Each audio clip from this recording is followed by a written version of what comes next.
எனக்கு வெண்டைக்காவே பிடிக்காதுங்க. என் பொண்ணுக்கு வெண்டைக்காய் தான் பிடிக்கும். அவளுக்கு பிடிக்கிற எந்த பொருளும் எனக்கு பிடிக்காது. எனக்கு பிடிக்கிற பொருள் அவளுக்கு பிடிக்காது.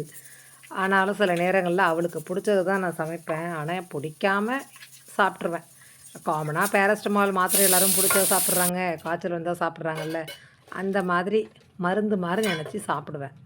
ஆனா மேக்ஸிமம் வெண்டைக்காயில சாம்பார் தான் வைப்போம். இல்ல பொரியல் பண்ணி குடுப்போம். பொரியல்னா அவளுக்கு மட்டும் பண்ணிடுவேன். சாம்பார்னா தலையெழுத்தேன்னு சாப்பிட்ருவேன்.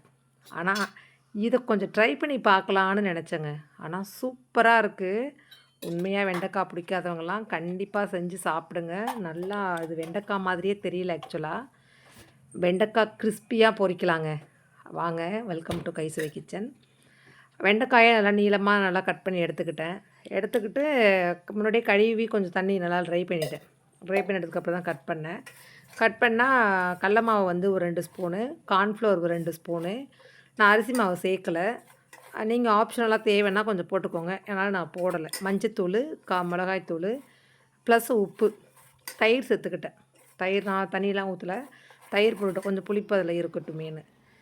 அவ்வளோதாங்க. உங்களுக்கு கிறிஸ்பி வெண்டைக்காய் பொரிக்கிறதுக்கு ரெடி ஆகிடுச்சி.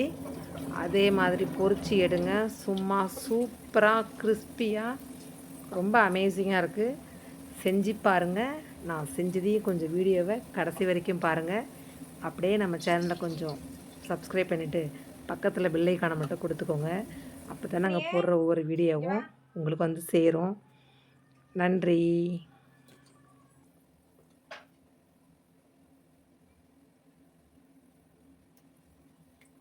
சாம்பார் எடுத்து கொஞ்சம் இந்த மாதிரி சாம்பார் எடுத்து வச்சியா?